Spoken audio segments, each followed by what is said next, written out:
చాలనా బోధా దూరే ఎక్కడికే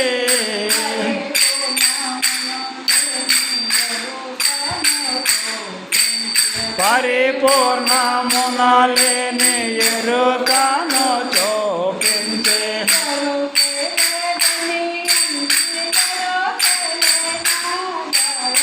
ఎరుగలేదని అంటే ఎరుగలేనా ఏనో తీరే నిక్కడికి చాలన బోధా దూరే ఎక్కడికి చాలన బోధా దూరే ఎక్కడికి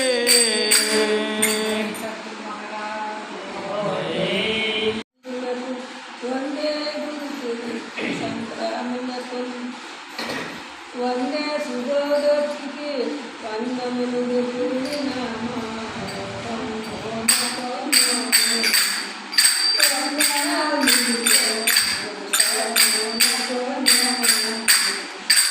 వందనమిదిగో గురుస్థలమోనకోనా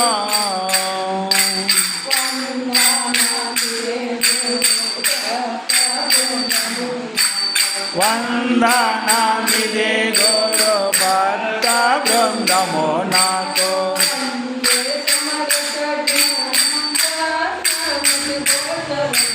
వందే సమరస జ్ఞాన వాగ్మానస గోచరమునకు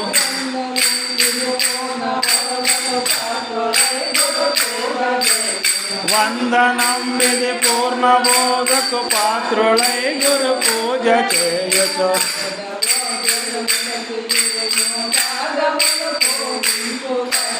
వేద భక్తుల విడిచి గురుని పాదములు పూజించు గురునకోనా వందనమిదిగో గురుస్థలమోనకోనా వందనమిదిగో గురుస్థలమోనకోనా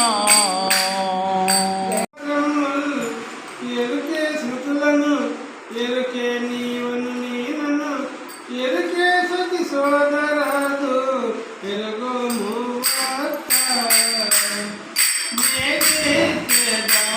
ఇదిగో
పరమాత్మకం వినేటప్పుడు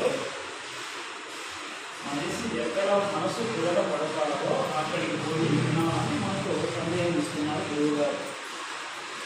అంటే మనసు కుదర పడాలి, మనసు కుదర ఒక ఆహారం కానీ ఒక పరమాత్మకం వినేటప్పుడు కానీ ఒక గురువు మనం చేరాలన్నా కానీ మన మనస్సు కుదట పడాలి. మన మనసు ఎప్పుడైతే కుదట పడతాడో ఆడ ఆ భోగం అనుకోగలుగుతాడు. అంటే చంద్రుడు ఉదయమందిన సింధువు చెలరేగినట్టు పౌర్ణమాడి చంద్రుడు 16 కళలతో ఉంటాడు. సముద్రం సింధువు అంటే ఆ చంద్రుని అందుకోవాలనే ఈసి పడతాడు అలలు.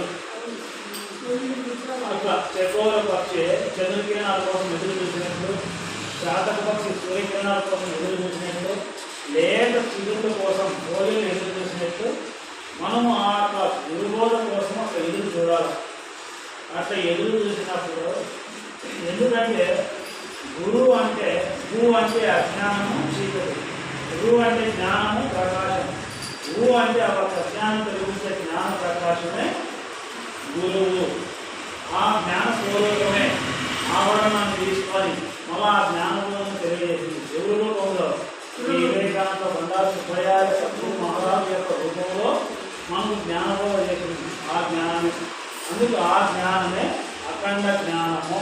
అది మనకు చూస్తూ వస్తారు.